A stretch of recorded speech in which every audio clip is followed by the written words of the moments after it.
Bienvenue au jardin vous est proposé par Florendi. Nutrition potager, agrumes, gazon, plantes en pot ou en terre, ou encore activateur de compost, Florendi vous accompagne au jardin naturellement. Ayez la main verte avec Florendi.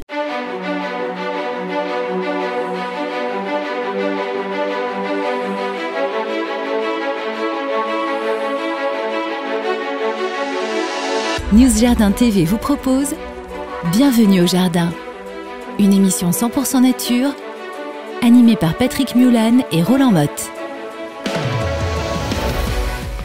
Bienvenue mes amis, bienvenue sur News Jardin TV pour ce numéro 63 de notre grande émission. Bienvenue au jardin, nous sommes le 9 juillet. Il ne reste plus que 175 jours avant la fin de l'année, un petit peu moins pour prendre des vacances sans aucun doute. 190e jour de l'année, Roland Motte est à côté de moi. Nous sommes en pleine forme, c'est normal parce que c'est la belle saison. 18e jour du signe astrologie du Cancer et 21e du mois de Messidor dans notre fameux calendrier républicain français.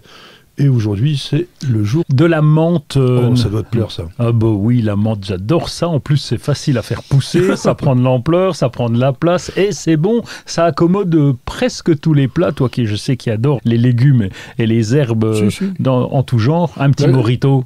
Hein, peut-être pas ce matin, mais... Non, moi je suis pas alcool, tisane, j'allais dire. Ah oui, on n'a pas du tout les mêmes goûts. Hein. Tisane de menthe. En cette saison, faut pas la boire chaude, bien que... Parce qu'un bon thé à la menthe, là, en ce moment, c'est pas mal. Laisse-les refroidir, mets des glaçons dedans. Ah oui. Eh ben, tu vas apprécier aussi. On dit un iced tea. Il n'y a pas de thé, c'est de la menthe. Ah, pardon. Ice mint. Oui, ice mint tea. C'est une plante dans les lamiacées, genre mentha, créée par... Carl von Linné. Voilà, exactement, 25 espèces. Un proverbe français, je ne sais pas si vous l'apprécierez...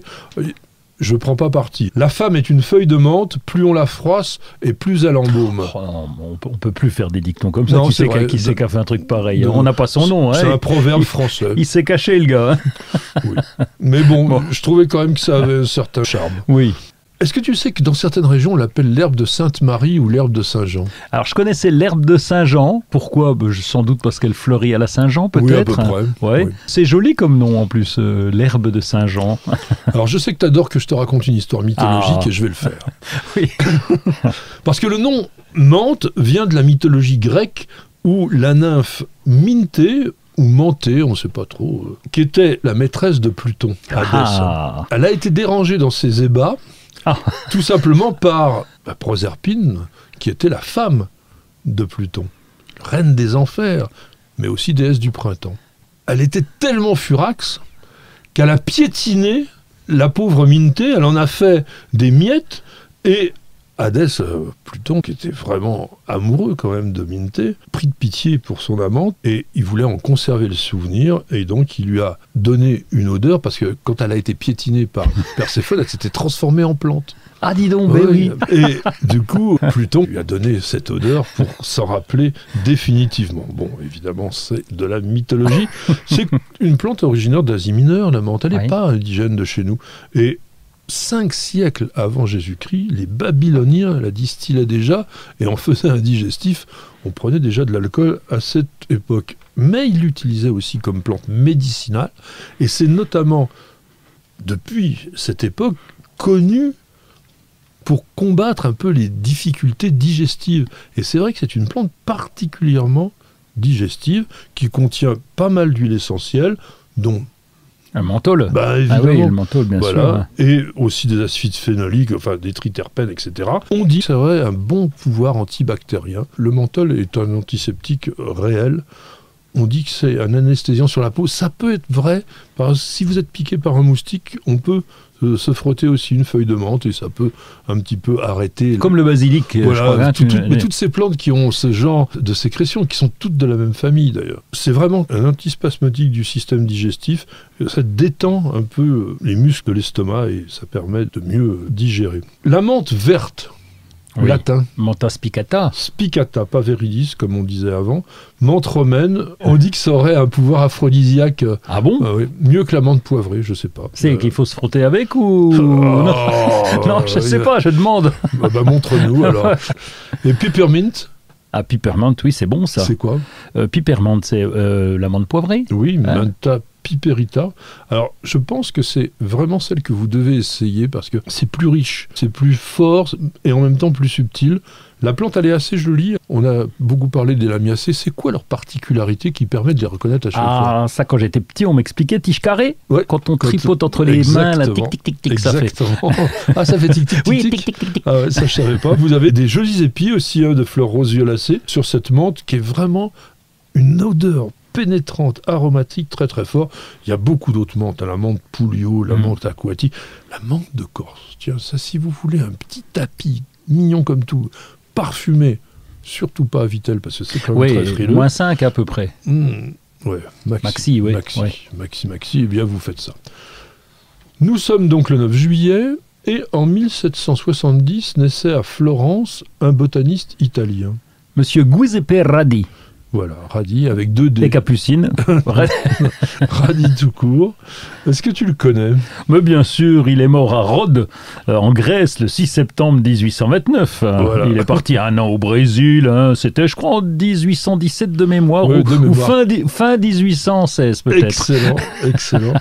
Donc il a fait des publications autour justement des plantes du Brésil. Il s'est beaucoup intéressé aux fougères. Il en a décrit plus de 150 nouvelles espèces, et aussi il a découvert, enfin ou du moins décrit, 2 plantes que l'on connaît un petit peu, Bégonia maculata, donc qui est le bégonia avec des grandes feuilles avec des taches blanches dessus, sympa, et puis la plante qui donne le poivre rose, le Chinus terumbifolius. Donc là on était en 1820. 9 juillet, c'est la fête de Procule. Alors je ne sais pas s'il y a beaucoup de madame qui s'appelle Procule. Ou de monsieur. Non, c'est une dame, parce que c'était une sainte qui a été martyrisée dans l'Allier. Il y a Marie-Hermine ou Amandine, Sainte Pauline également et Sainte André. Je voulais en faire un avec Sainte Procule, mais on les fera dans les chats parce que là, ça peut être open. Hein. Et donc, c'est la Sainte-Hermine. Et donc, quand arrive la Sainte-Hermine, les semis de ricin se terminent. Il est temps d'ailleurs. Et à la Sainte Procule, soigne tes diverticules. Non, c'est pas ça. Non, je crois pas. À la Sainte Procule, ombrageons les auricules. Ah, d'accord, oui. C'est quoi les auricules? Les auricules, qu'est-ce que c'est? Il est d'accord, mais c'est strictement pas ça. En un mot? Primula auricula. Ah oui, magnifique, magnifique, avec des fleurs de couleurs invraisemblables. Et effectivement, il faut les ombrager en cette saison, parce que ce sont des plantes plutôt d'altitude qui ne supportent pas vraiment la chaleur que l'on peut avoir au mois de juillet. Attache tes dahlias à la Saint-André où ils risquent de s'effondrer. Ça semble assez logique. Oui, c'est vrai. Oui, t'es sûr? Ah ben c'est même certain.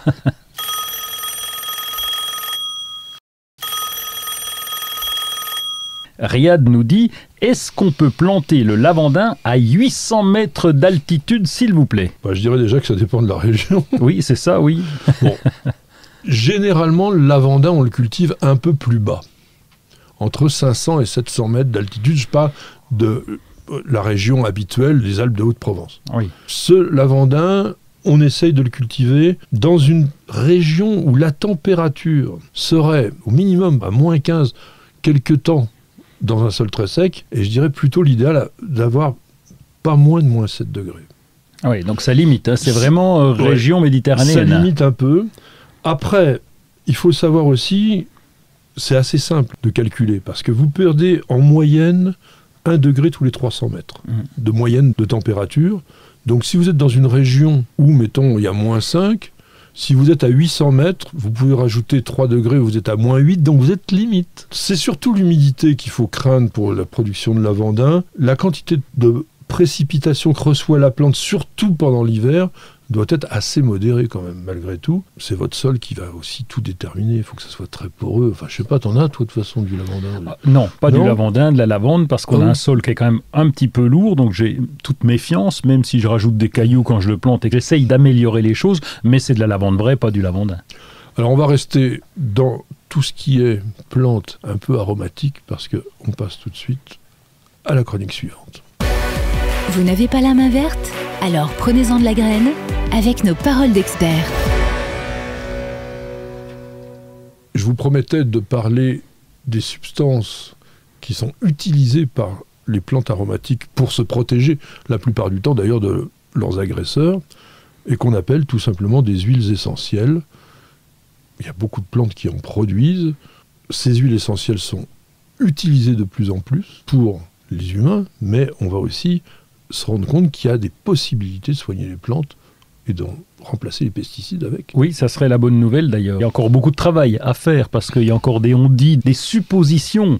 Maintenant, les huiles essentielles, c'est vrai que ça pourrait être l'avenir. Alors qu'est-ce qu'une huile essentielle? C'est un liquide hydrophobe, parce que c'est pas huileux forcément, mais c'est comme l'huile, ça se mélange pas avec l'eau, qui provient de ces fameux composés aromatiques qui donnent les odeurs et qui sont volatiles. C'est-à-dire qu'une huile essentielle, c'est des molécules qui vont, lorsqu'on écrase la feuille, par exemple, ou la fleur, se répartir dans l'air sans qu'on les voie et qui donnent tout de suite cette sensation odoriférante. On va l'exploiter comment? Eh bien, en faisant une distillation sèche ou avec des procédés différents de distillation, et on obtient ce qu'on appelle une essence végétale. C'est un peu le concentré de toutes les propriétés potentielles de la plante. Donc, comme je vous disais, c'est pas forcément huileux. Alors, on pourrait tout simplement dire des extraits végétaux. C'est pas d'hier qu'on connaît ça. Certains papyrus égyptiens datant de 2800, 3000 ans, on en trouve mention. Et d'ailleurs, il est certain que certaines huiles essentielles, on l'avait évoqué quand on a parlé du basilic, étaient utilisées dans l'embaumement pour les momies qui ont réussi à passer des millénaires dans un état de conservation invraisemblable. Quand on va dans certains musées en Égypte, on est étonné de voir ces momies en se disant comment ça a pu tenir comme ça. Et c'est ces huiles essentielles, dans des mélanges que l'on ne connaît pas, qu'on n'a toujours pas réussi à... On n'a pas réussi encore à analyser, c'est dommage. Le temps est passé quand même par là, mais on sait qu'il y avait des extraits de ceci, de cela, comment c'était fait, comment c'était mélangé, dans quelle proportion. Je pense qu'on ne le saura jamais. Alors, est-ce qu'il existe beaucoup d'huiles essentielles? 3000. Et 3001, je crois. 3001? Oui.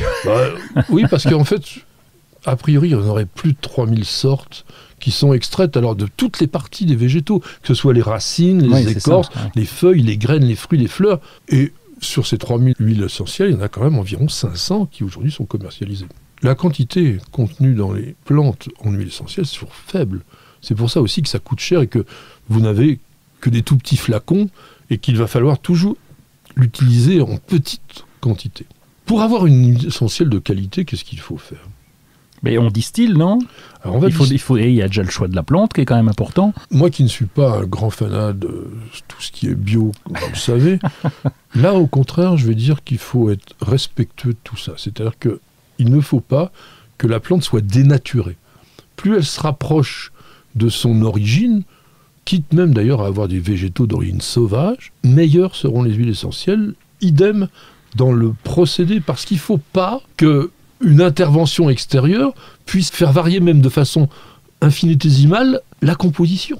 Ce qu'on recherche, j'allais dire c'est l'essence, ben oui. Oui, c'est l'essence même. Voilà, exactement. L'idée, c'est de faire un peu comme on fait avec l'huile d'olive. Quand on vous dit l'huile d'olive de première pression à froid, ben là c'est pareil, c'est la première extraction naturelle pour obtenir ces huiles essentielles. Alors pourquoi est-ce que les huiles essentielles sont aujourd'hui considérées comme un petit peu des panacées? Parce qu'elles ont des résultats peut-être. Il y a aussi ce côté complexe, avec des possibilités qui sont ouvertes, toutes ces molécules qui sont assemblées de façon un peu magique par la nature. Ça intéresse... Ça interpelle en tout cas. Voilà, c'est ça, le mot il est là, ça interpelle, on se dit comment c'est possible que des alcools, des éthers, des aldéhydes, des cétones, des oxydes, tout ça, ça se mélange et ça vous fait des hydrocarbures non aromatiques. On a constaté, comme tu disais, quand même des effets. Beaucoup sont antiseptiques, anti-infectieux peut-être un peu. La lavande, par exemple, elle est anti-inflammatoire, c'est connu. Est-ce qu'il y a des effets antibiotiques? Certains pensent que oui, mais beaucoup sont surtout des calmants, des anxiolytiques légers, des sédatifs légers, des antispasmodiques. Donc c'est vraiment des substances qui sont intéressantes. Quelles sont les huiles essentielles qu'on utilise le plus? La lavande, évidemment, qu'on connaît par cœur. Il y a aussi le millepertuis. Parce que j'avais fait une fois de l'huile de millepertuis. On laisse macérer aussi les feuilles. Qu'est-ce que tu faisais avec ça? Je me souviens plus, je crois que c'était pour des plaies. On avait ça, on avait fait un petit atelier là-dessus. Je crois, je ne vais pas te dire de bêtises. Il y a une chose qu'il faut mettre en exergue, c'est l'huile essentielle d'orange. On s'est rendu compte qu'elle avait des vertus, parce qu'il y a eu des homologations maintenant de fait, il y a des produits à base d'huile essentielle d'orange, comme Oriange par exemple, qui sont vendus dans le commerce, qui ont des effets réellement insecticides, acaricides, fongicides. Alors ça doit s'utiliser dans des conditions bien particulières. Il faut que le produit soit en contact avec le problème. Il faut aussi que la végétation de la plante soit à un certain moment. C'est particulier, mais ça donne des bons résultats. Et surtout, en cette période où on n'a pas grand-chose pour soigner nos végétaux, ça ouvre vraiment des portes très très intéressantes. On fait de l'huile essentielle de fenouil, par exemple, pour l'aérophagie. De l'huile essentielle de coriandre, qui est un véritable stimulant. Il y a beaucoup de choses. La marjolaine, a priori, c'est un peu antidépresseur. Le thym. Alors, le thym, on sait que c'est antiseptique, réellement. La verveine citronnelle, qui favorise aussi le sommeil. On peut les utiliser aussi en usage externe. Par exemple, la verveine citronnelle, sur des peaux grasses, sur l'acné, ça donne des résultats. Pour l'humain, je comprends bien qu'on maîtrise un peu mieux. Pour le végétal, c'est dur de donner des doses, de dire est-ce que ça marche, est-ce que ça marche pas contre les maladies, etc. On a encore un peu de retard là-dessus. Hein. Sauf si on prend Oriange, quand vous achetez une boîte avec ce produit, vous avez à l'intérieur, comme un produit pharmaceutique, un listing qui est très détaillé sur les usages en fonction des plantes, avec des dosages différents. Parce qu'il y a eu des expérimentations, des dossiers qui ont été développés et qui ont permis l'homologation de ce produit. Je pense que petit à petit, ça va se faire et qu'on finira par avoir une pharmacopée un petit peu plus large qu'aujourd'hui, à base de ces huiles essentielles. Et ça, je crois que c'est quand même très très important. Attention, encore une fois, qui dit efficacité, dit pas forcément innocuité. Et on a des huiles essentielles, même d'ailleurs comme celle de basilic, que l'on n'utilise que sur prescription.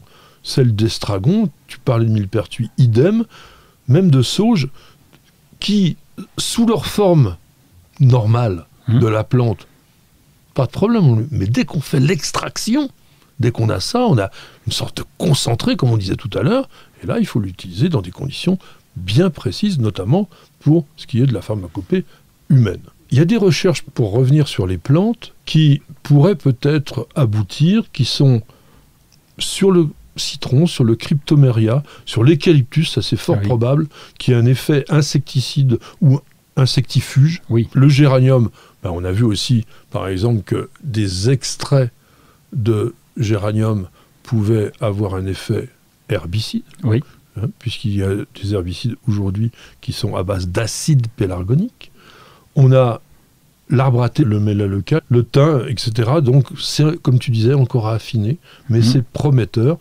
Et puis, on en a parlé aussi dans les précédentes émissions, la fameuse huile de Nîmes, qui est un véritable insecticide, mais qui n'est toujours pas autorisé, et qui est quand même pas totalement, disons, sans danger. Oui, tu l'as dit, il y a des dangers aussi dans ces huiles. Si on veut traiter nos fameux insectes du jardin avec des huiles essentielles, il semblerait que les pucerons soient réfractaires à l'huile essentielle de Geranium rosa, avec qui on fait de l'essence de rose artificielle, la lavande, l'amande poivrée, le fameux piment dont on avait aussi parlé il y a quelques temps, les chenilles, l'amande poivrée, la sauge, toujours au niveau de ces huiles essentielles. Est-ce que c'est véritablement efficace? N'hésitez pas, tiens, par exemple, à faire des petits essais. On revoit quand même le Géranium rosa sur les pucerons, les cochenilles et par exemple les alerodes. Tiens, pourquoi pas essayer de le faire et de voir ce que ça peut donner.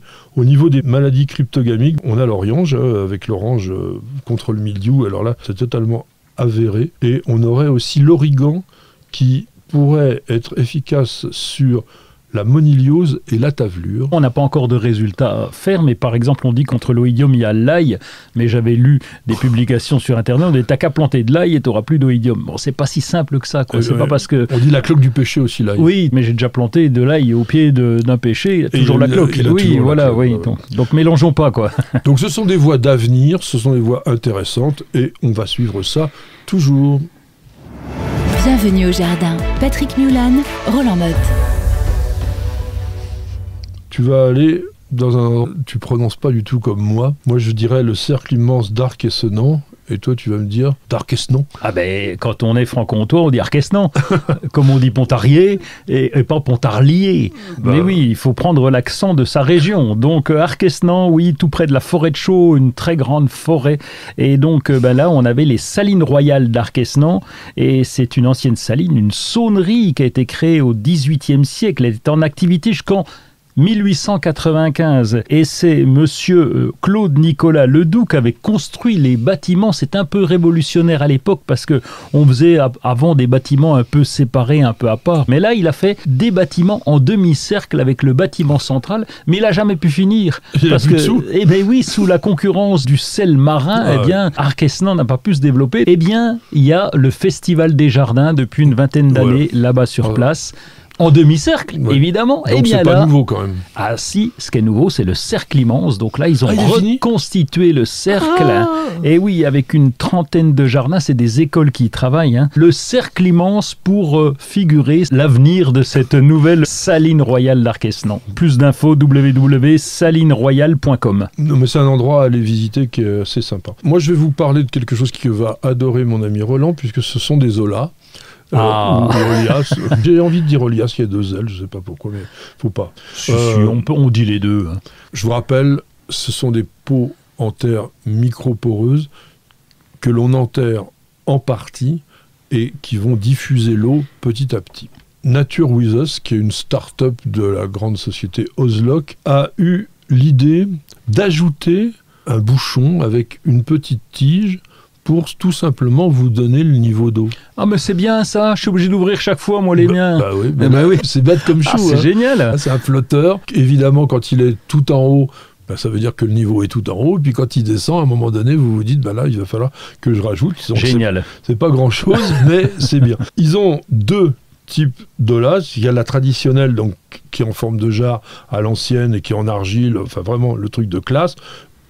Il y en a 3 modèles, un tout petit, alors je ne sais pas si ça sert vraiment... Ah si, c'est pour les pots, un demi-litre, et puis 1,5 litre et 5 litres. Pour une balconnière, le litre, c'est peut-être bien. Ouais. Et puis vous avez le Ola Expert, là ils ont fait évoluer le modèle en prenant une forme totalement cylindrique, qui est donc plus facile à enterrer et à déterrer que la forme en jarre, et qui permet aussi d'ajouter plus facilement des éléments autour.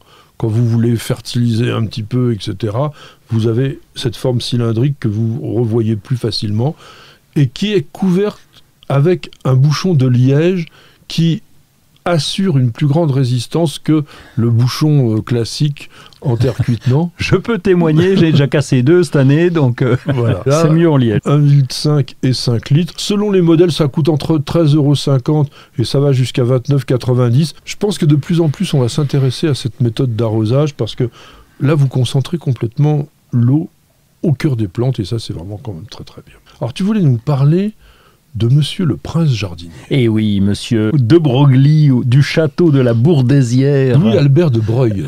Oui, voilà, c'est ça. Je ne sais pas pourquoi on dit de Breuil alors que ça s'écrit Broglie, mais c'est comme ça. Ben oui. Mais c'est comme ça. Bon, d'accord. De Breuil-Groglie. Il a son château de la Bourdesière, le conservatoire de la tomate que vous connaissez sans doute tous. Et si vous ne connaissez pas, il faut y aller. Il y a près de 600 variétés de tomates. Mont-Louis-sur-Loire, exactement tout près de Tours. À partir du 29 juin 2021, depuis la journée internationale du Petit Prince, eh bien, il y a une exposition qui va durer toute la saison. Et ça s'appelle Dessine-moi ta planète. C'est pour faire prendre conscience aux enfants, mais aux adultes aussi, de l'écologie. C'est raconté pour les grandes personnes par les enfants et c'est comment agir de façon positive. Et donc voilà, non seulement vous allez découvrir une belle exposition et en même temps vous irez voir toutes nos tomates là-bas. Tous les tomates et puis aussi ce que on avait vu la dernière fois, les basiliques, donc 55 hectares près de Tours jusqu'au 31 octobre de cette année. Et je voulais vous dire, moi, 2 mots sur le retour des ormes, parce que grâce aux travaux de l'INRA, c'est INRAE maintenant, pour simplifier, mais 30 ans de recherche, d'expérimentation ont permis aujourd'hui la sélection de variétés résistantes à la graphiose. Vous savez que les ormes avaient complètement disparu à partir du milieu des années 70. C'était un ravage. Je crois que 90% des ormes d'Europe ont été anéantis par la graphiose. Et bien maintenant, donc, ce Resista, Sapporo Gold, Vada, Lutèce sont des variétés qui sont réellement résistantes et qui commencent à être replantées pour pouvoir peut-être un jour redonner tout ce patrimoine arboré qui était important dans notre pays au niveau des ormes. Donc ils en ont déjà planté quand même 315 000. C'est très très très très bien et ce qui est vraiment aussi très bien, c'est d'écouter une toute petite page de pub. On revient tout de suite. Prendre soin de son jardin n'a jamais été aussi facile avec Oriange 3 en 1, la nouvelle innovation Solabiol. Grâce à la technologie de l'hydrodistillation, Oriange 3 en 1 utilise toute la puissance de l'huile essentielle d'orange. Sa formulation permet de combattre efficacement les insectes, les acariens et les maladies en neutralisant leurs cellules. Oriange 3 en 1, c'est le geste simple pour prendre soin de son jardin. Insectes, acariens et maladies, un seul produit et c'est fini.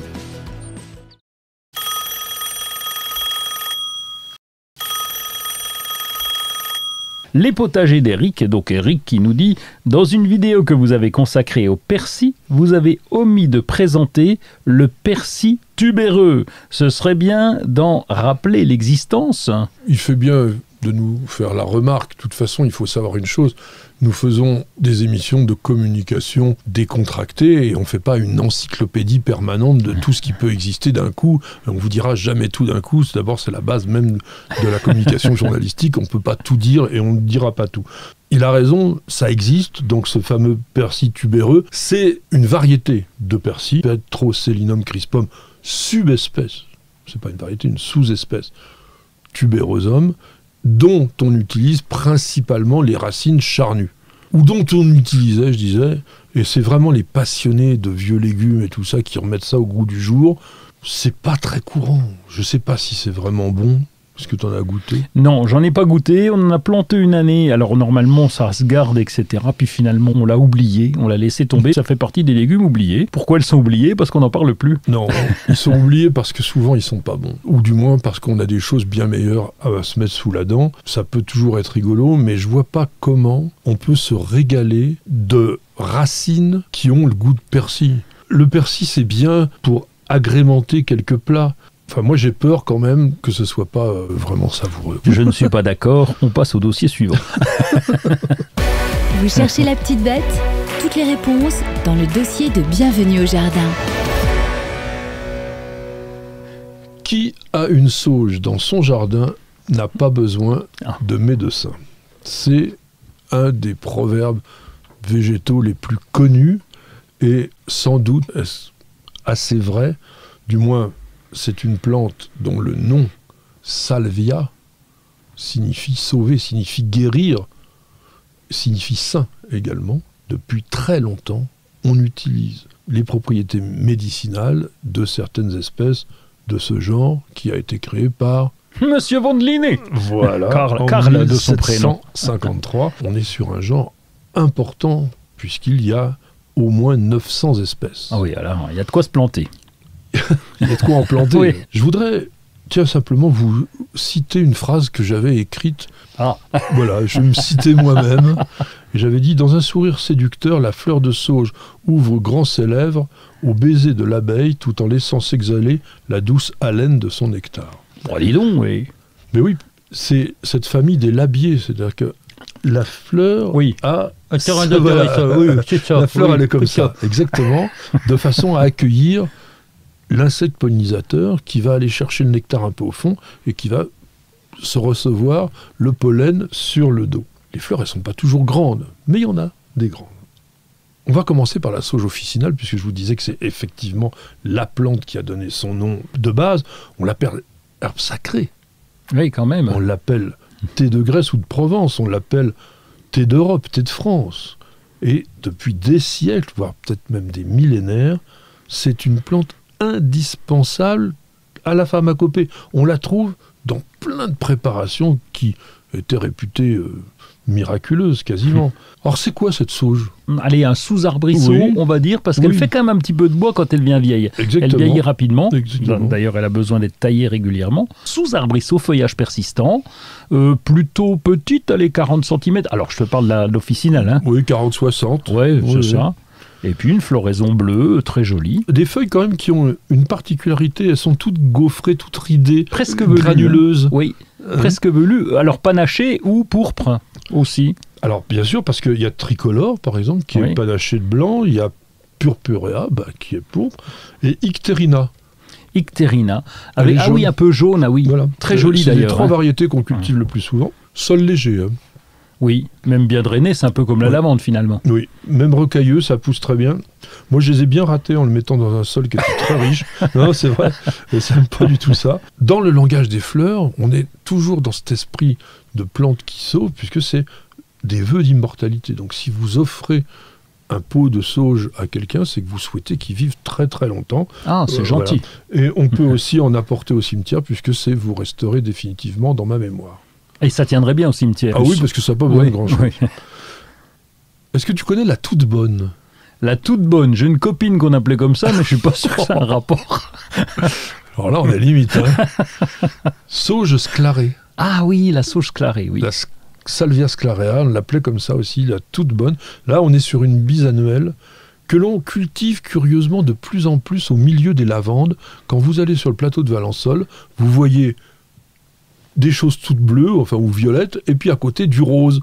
Eh bien, c'est la sauge sclarée. Et quel est l'objectif, hein? Eh bien, on va tirer ces huiles essentielles, parce que c'est très très riche en huiles essentielles.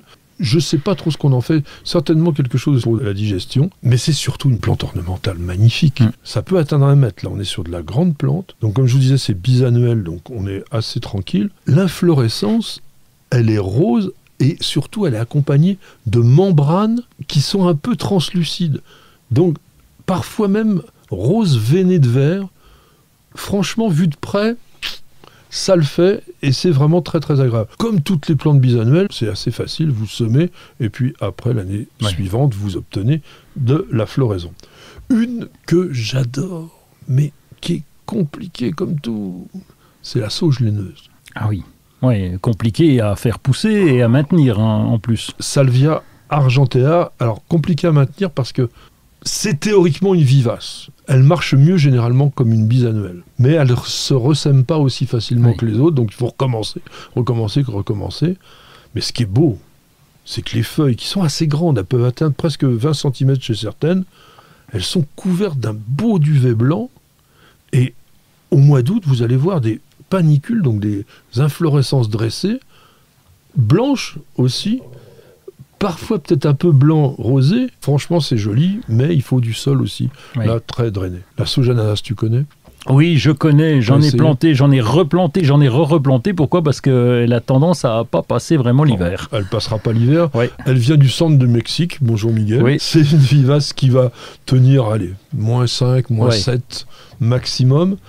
Mais comme son nom l'indique, du moins son nom vernaculaire, parce que son nom botanique c'est Salvia elegans, quand vous frottez ah oui, alors là, les feuilles, c'est même caractéristique. Autant des fois, tu sais, les menthes, on nous fait dire ça, c'est la fraise, machin, rien du tout. Là, ça sent vraiment l'ananas. Ah ouais, c'est incroyable. Hein. Elle est quand même très belle, puisqu'en fait, c'est une plante assez haute. Elle fait jusqu'à 1 mètre, 1 mètre 20. Il y en a des plus petites dans les cultivars, par exemple, on est melons, 50 cm. Fleurs rouges. Très très décoratif. Donc ça, c'est vraiment intéressant. Salvia nemorosa, tout le monde connaît ça. C'est la sauge des bois. Aujourd'hui, on la connaît par plein de cultivars. C'est la sauge qui fait des feuilles sans intérêt, mais des fleurs bleues. Certaines montent jusqu'à 1 mètre. Ah oui. Ouais, oui. Par exemple, l'Ubeca, qu'on appelle plutôt aujourd'hui Salvia superba.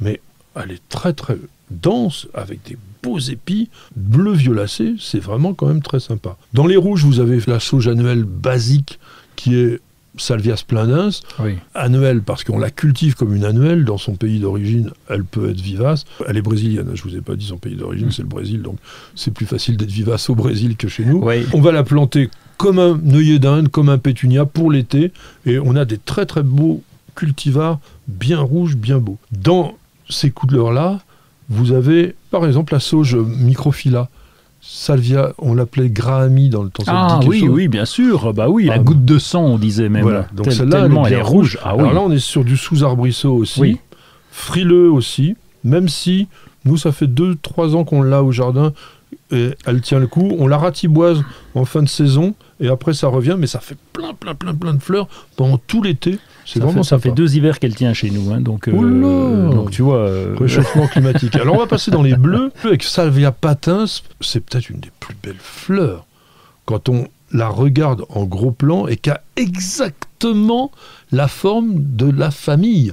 Eh oui. Voilà, avec un grand label comme ça, un bleu azur pratiquement, plante 60 cm, vraiment très très jolie. On l'appelle d'ailleurs la sauge gentiane, encore une mexicaine, donc on va la cultiver en annuel pratiquement. Oui. Mais c'est une vivace tubéreuse, donc si vous pouvez retirer les tubercules, les mettre à l'abri en fin de saison, c'est toujours possible. Faudrait. La sauge farineuse, Salvia farinacea, elle est cultivée aussi comme une annuelle, fait des grands épis bien bleus, idem, Texas, Mexique. La sauge du Mexique, j'ai oublié celle-là. Ah non, mais attends, celle-là, faut pas la rater. Le Cantas, c'est carrément un sous-arbrisseau assez grand. Les tiges sont totalement dufteuses, blanchâtres, et vous avez des fleurs dessus qui sont bleues, et qui sont vraiment, vraiment très très belles. Certaines bleues pourprées un petit peu. La plante, elle fait 1 mètre de haut. Pareil, la rusticité, c'est moyen. Je terminerai avec celle qu'on appelait Salvia horminium, qu'on appelle aussi la sauge verte, parce que son nom botanique réel, c'est Salvia viridis. C'est une annuelle, celle-là. Et elle est extrêmement intéressante parce que les fleurs sont accompagnées de sortes de bractées qui sont roses, pourpres ou blanches, nervurées, etc. C'est mignon comme tout, c'est une plante qui fait une 50aine de centimètres de hauteur, qui est originaire de la Méditerranée. On en trouve des mélanges en graines qui s'appellent monarque bouquet la plupart du temps. Il y a White Swan aussi qui est blanc. Il y en a pas mal de cultivars. Essayez cette plante, je trouve qu'on ne la cultive pas suffisamment. Et si vous voulez sortir complètement des habitudes, vous avez Amistad. Tu l'as déjà vu cette sauge? Non, je ne connais pas du tout. Plante qui fait 60-80 cm de hauteur et qui a des fleurs violet foncé, mais foncé, entourées à la base d'un calice qui est noir quasiment. Donc ça fait un bleu violacé noir, une couleur qu'on a pratiquement, jamais, et une plante qui est hyper mellifère, qui attire en permanence les butineurs, et ça c'est quand même bien. En revanche, c'est une vivace, mais moins 7 degrés, maxi. Tiens, il faudrait que je demande à Miguel, est-ce qu'il connaît la sauge hallucinogène? Ah oui, Salvia divinorum. Tu vas demander à Miguel. Oui, moi je la connais un petit peu. Parle-nous de ça. Elle est très recherchée sur Internet, il y a des forums sur ce sujet-là. Alors je sais pas comment on la prenait, s'il fallait la fumer ou s'il fallait la manger, ça permettait d'avoir des visions, de voir plein de choses. Imaginez le nom des plantes. Et c'est une plante assez connue, oui. Moi je la connaissais pas trop. On l'appelle Horace de la Pastora, la feuille de la bergère. L'herbe de Marie, feuille de la Vierge. C'est une plante hallucinogène réellement. On l'appelle même antéogène. Ça veut dire quoi antéogène? C'est une substance psychotrope qui modifie la conscience et qu'on utilise à des fins spirituelles dans certaines cérémonies chamaniques. Donc ça devait peut-être encore s'utiliser, je ne sais pas, mais bon, attention avec ça. Elle n'est pas jolie en même temps pour le jardin. Ah non, elle a d'autres intérêts. Voilà. Donc si vous voulez voir des collections de sauges, il y a la pépinière Fleurs et Senteurs qui est à Arzon dans le Morbihan. Je vous conseille d'aller vers eux. Ils ont carrément 150 espèces, 110 cultivars. Ah oui, quand même. Et c'est une collection agréée du CCVS.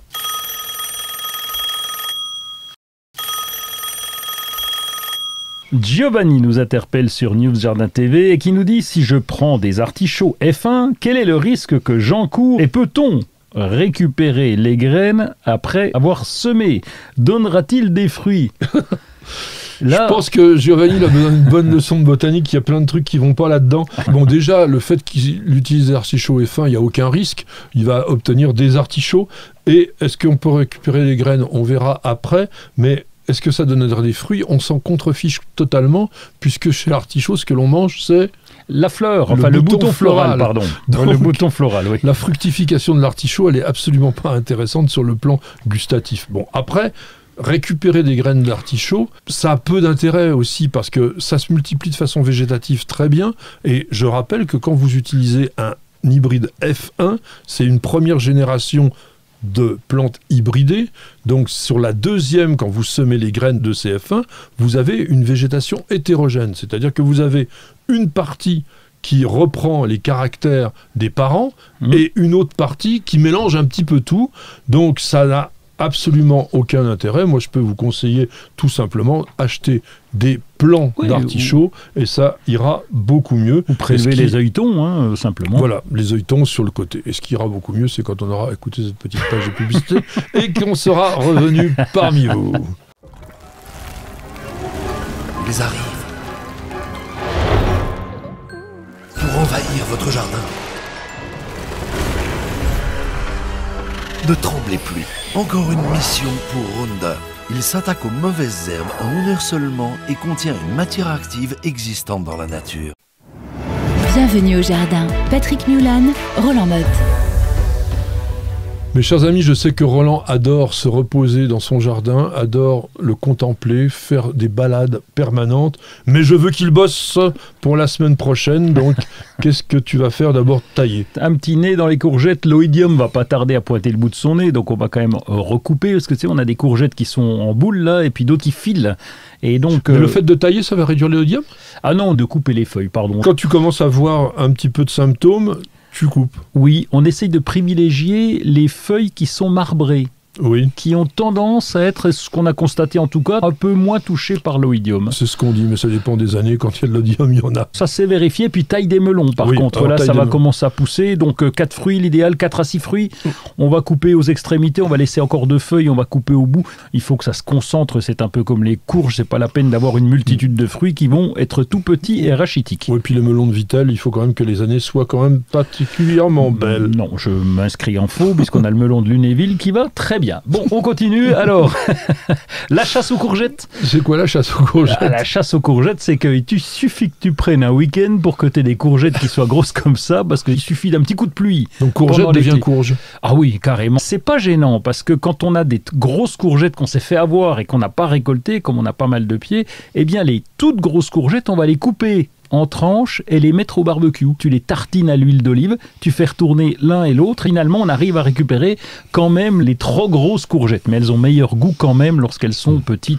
Dans la ratatouille, ça va. Oui, mais je t'assure... La courgette toute seule. Mais non, mais attends, au barbecue avec un petit peu d'huile d'olive assaisonnée... Moi, je mange les merguez, tu manges les courgettes, d'accord? Bah, ou si tu veux, oui. Tu commences les engrais verts. C'est pas un peu tôt, ça? C'est un peu tôt, mais j'aime pas que ça soit libre, là. Sinon, je vais pailler. C'est paillage vivant, oui, c'est protection vivante du sol. Donc, s'il y a un petit peu de pluie, ça va pousser. Et puis, comme on a déjà les premières récoltes, on a retiré quelques patates qui avaient le mildiou, donc il y a des places de libre. Mais t'aurais pas intérêt, par exemple, à prendre quelques fleurs de saison pour garnir, faire des semis pour les cultures d'automne. Mais on le fait aussi, par exemple des épinards, un peu tôt, certes, mais on s'en fout parce qu'on va les manger en petites feuilles, voilà, c'est ça. Donc voilà, il y a plusieurs possibilités. Mais alors ça, c'est bon en revanche. T'aimes bien ça? Oui, avec de la vinaigrette. Bon, on continue. Oui, on va pas manger ça comme des lapins, évidemment.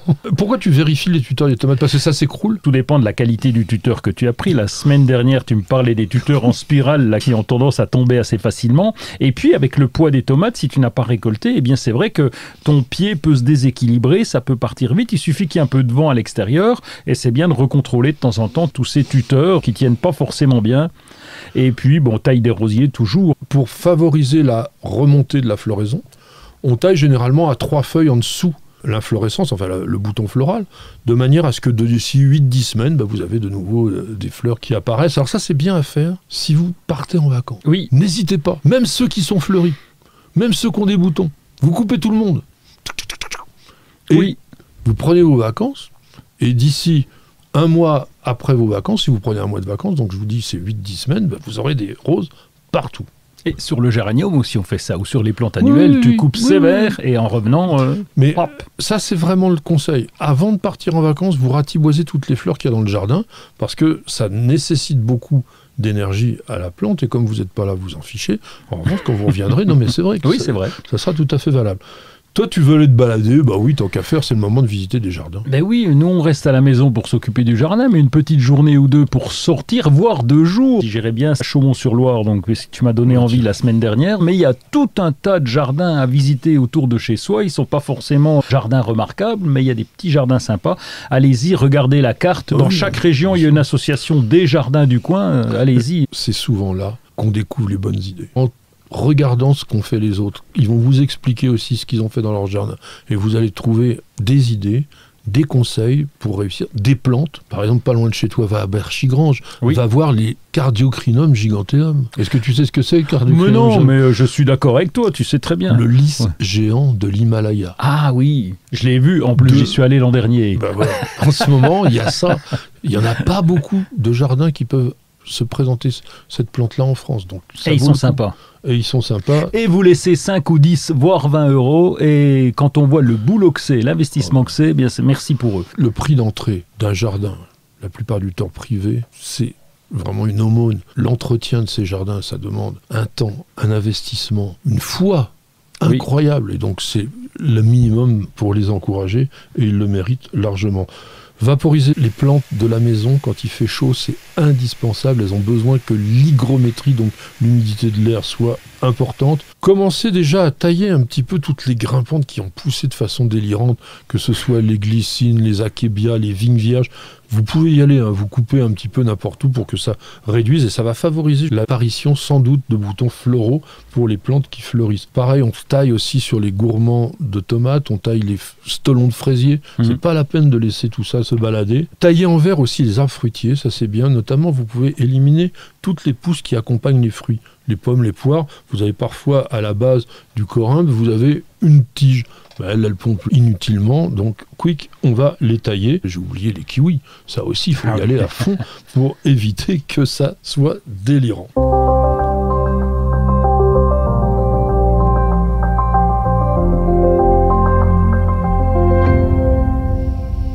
Cette fois-ci, Roland va nous emmener sur TikTok. C'est la première fois que tu nous parles de ce réseau social, on va dire. Oui, je suis un accro qui passe des heures assez vite. 57 900 abonnés pour Gus le Gus. Oui, Gus le Gus, je me demandais qui c'est. C'est un Français ? Eh oui, c'est un petit jeune qui fait beaucoup de photos. D'ailleurs, il a un site internet guslegusPhoto.com. Donc là, on voit ses photos, etc.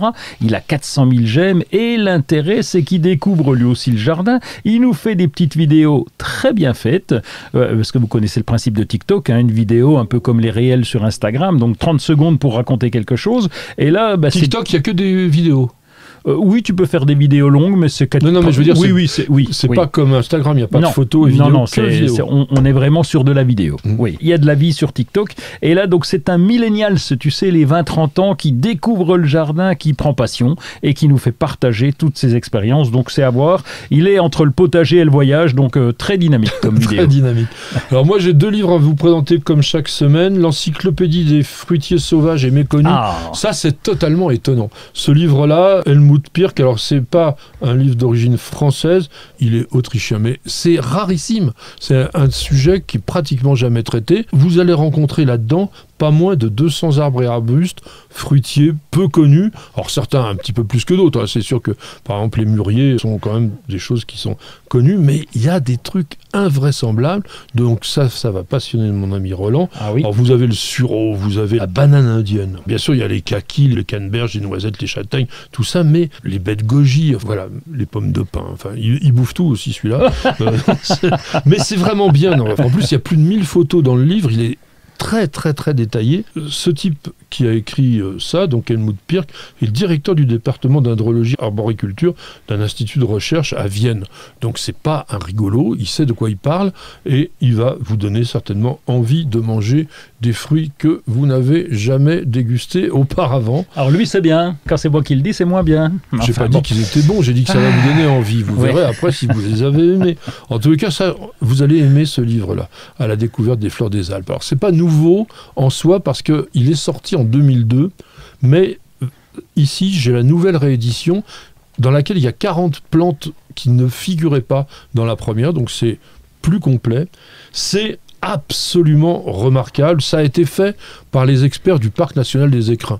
Donc ce sont des gens qui sont sur le terrain, ils savent exactement de quoi ils parlent.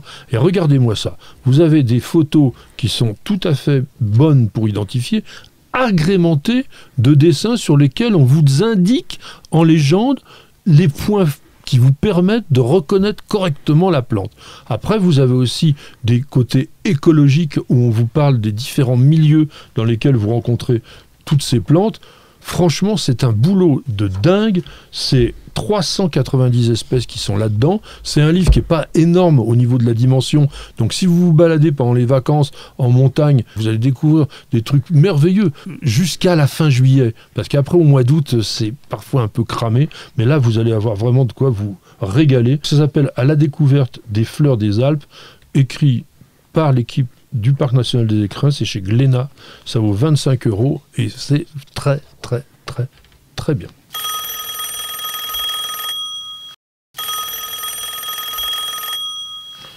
Amour divin nous pose une question. Oui, c'est un message. Est-ce que pour les mûriers de Chine, qui servaient autrefois pour les verres à soie, la taille est la même que celle du mûrier à feuilles de platane que vous avez présenté dans une de vos vidéos? Alors d'abord une précision botanique, le mûrier pour le verre à soie n'est pas le mûrier de Chine. Le mûrier de Chine, c'est Broussonesia papyrifera, qui, comme son nom l'indique, permet de faire de la pâte à papier. On faisait du papier avec. Le mûrier à verre à soie, c'est mûrier blanc. Oui, tout simplement, Morus alba. Et ça ressemble pas à notre mûrier platane, dont nous avons fait une vidéo sur la taille dans News Jardin TV. Le mûrier platane a des feuilles très découpées. Le mûrier blanc, c'est une feuille... on va dire assez ordinaire, un petit peu ovale. Le mûrier blanc, c'est un arbre, pas énorme, une dizaine de mètres de haut, trapu, tronc court, et généralement, on le taille très peu, ou alors juste pour arrondir la ramure. T'en as un, toi? Non, pas du tout. Faut dire que ça casse rien visuellement, un mûrier. Puis t'as même pas les murs. Tu récoltes les murs, les gros machins qui te flaf là, qui. Oui, mais on l'a aussi sur le mûrier platane, les gros machins qui font flaf. Ouais.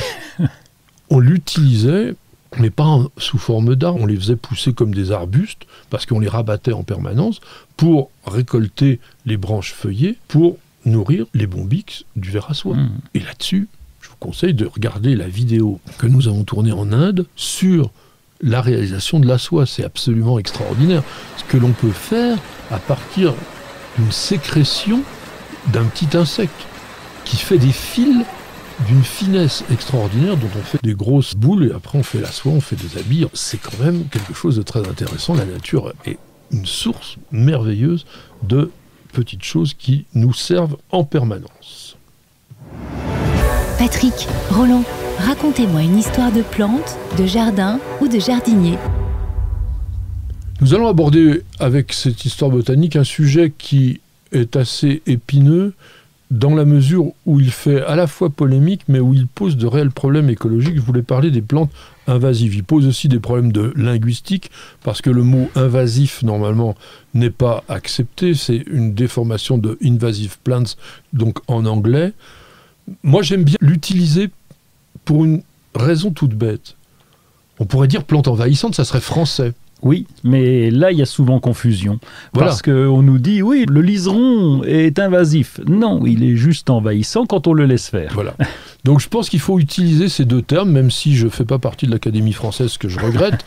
On pourrait quand même discuter là-dessus. On va considérer, nous les jardiniers, on va avoir notre langage après tout, que, comme vient de le dire Roland, les plantes envahissantes sont des plantes indigènes dont le comportement naturel a tendance à être conquérant. Il a dit le liseron, on pourrait dire le chien-dent, on pourrait dire même les orties, les ronces sont des plantes naturellement envahissantes de chez nous. On va en revanche qualifier d'invasives les plantes étrangères, introduites. C'est pas systématique d'abord, parfois même elles sont pas tout de suite invasives. Ça c'est assez étonnant. On va donc introduire dans un milieu, dans notre pays par exemple, une plante. Je vais vous donner un exemple de base. Dans les années 60, on a introduit l'herbe de la pampa. Oui. Cortaderia celoana, tout le monde aimait avoir cette touffe de graminées avec ses grands plumets, etc. Personne ne s'en plaignait. Non. Et puis, trentaine d'années après, la plante s'est mise à proliférer partout, à envahir des écosystèmes entiers. Moi, j'ai vu en Vendée, par exemple, mais alors, vous avez des champs entiers d'herbes de la pampa. C'est ça, une plante invasive. Oui. C'est une plante qui, à un moment donné, se sent tellement bien chez elle, qui n'était pas chez elle, qu'elle devient dominante par rapport aux espèces qui étaient présentes. Qui est à l'origine de ces proliférations indésirables? Ben c'est l'homme, tu penses. Il a fallu qu'on ramène des trucs qui servaient à rien, mais bon, après ça, on va dire c'est les voyages, c'est le progrès, entre guillemets.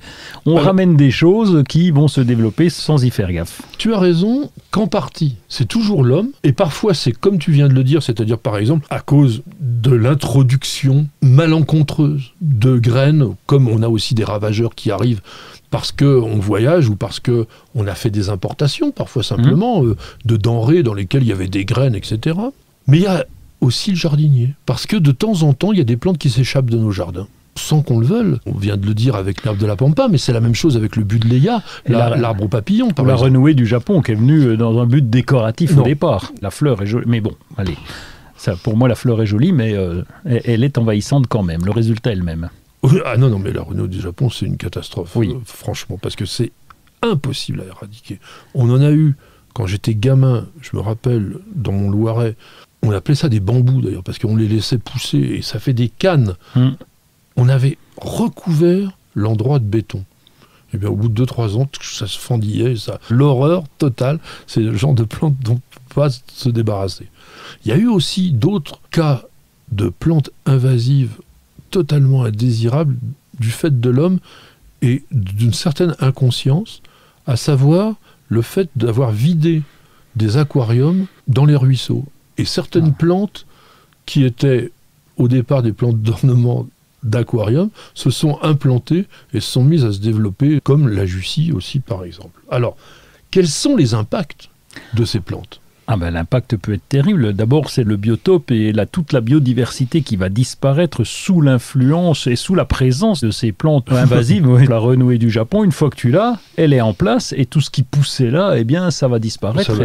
Oui. Totalement. On va même sur ces impacts environnementaux voir des modifications de l'écosystème, justement avec les renouées. Parce que non seulement elles occupent tout le sol, mais elles changent les propriétés physico-chimiques du sol, le cycle qu'il y a naturellement dans le sol, du fait même de leur présence et de la façon dont elles poussent.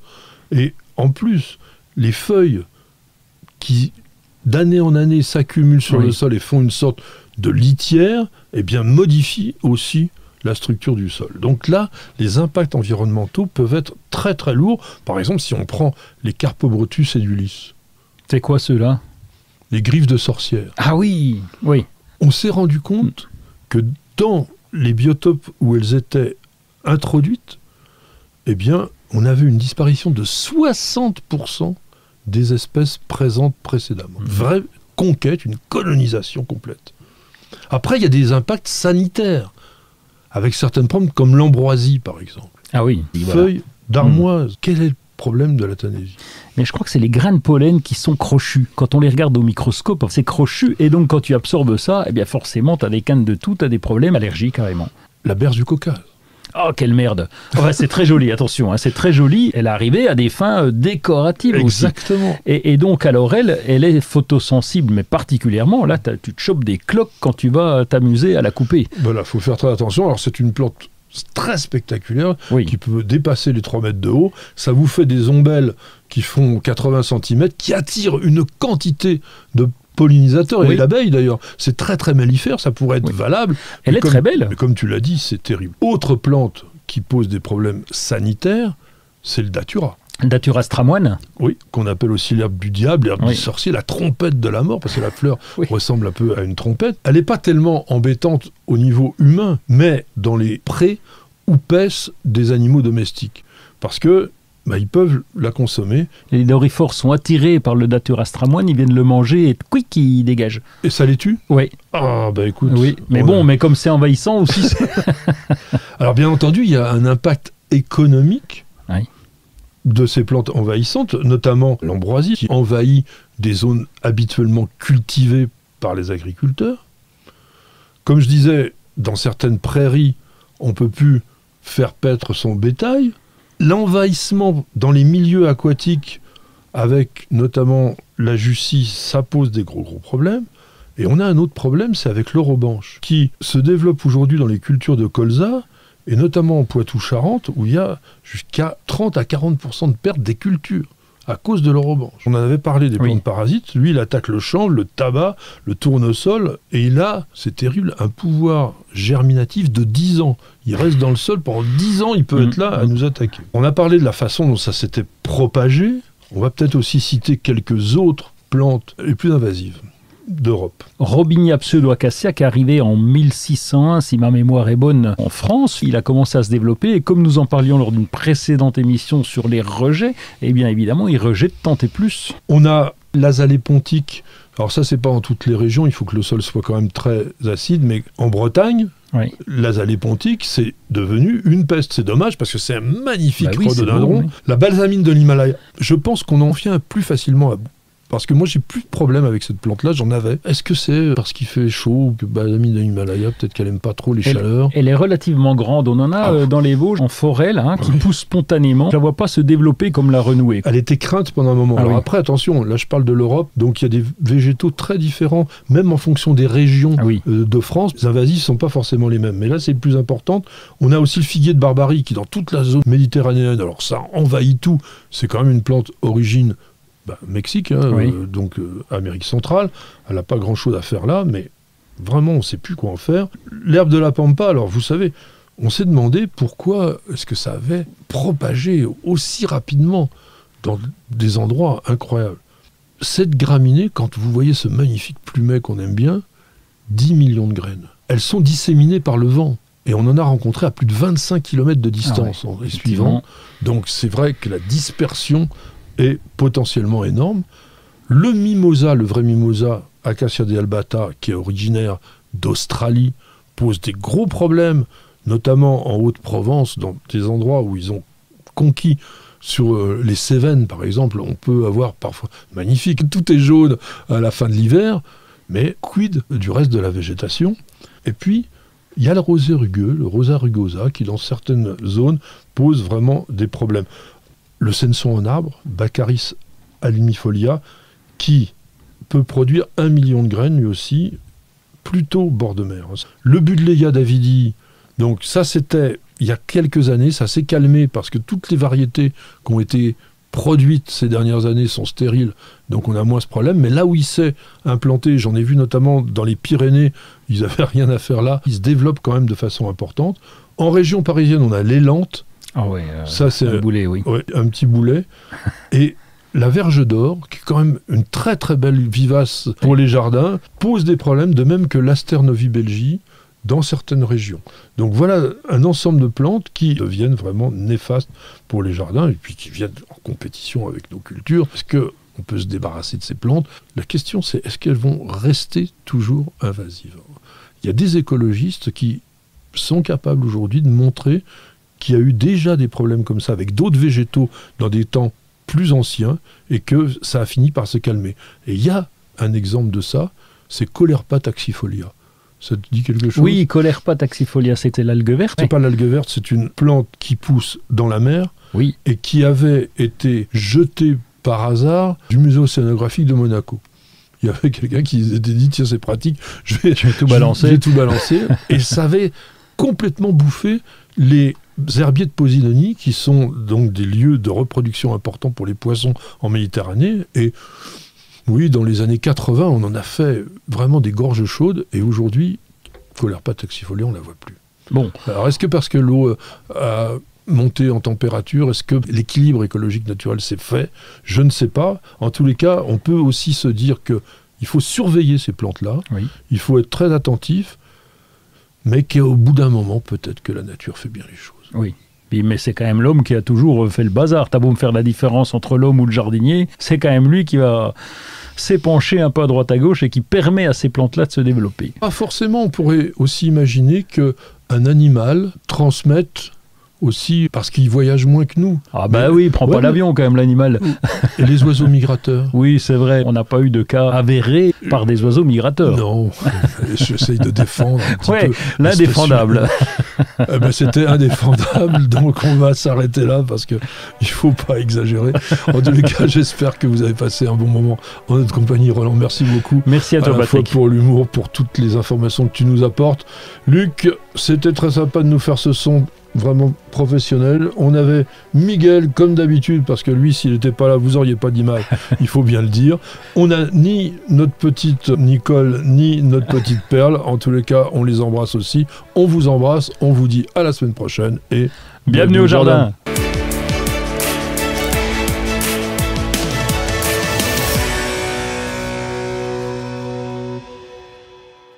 Vous avez écouté Bienvenue au jardin avec Fertactive. Des engrais solubles pour votre potager, vos plantes fleuries et votre verger. Retrouvez nos produits en jardinerie spécialisée et sur www.fertactive.com. Fertactive, l'essayer, c'est l'adopter.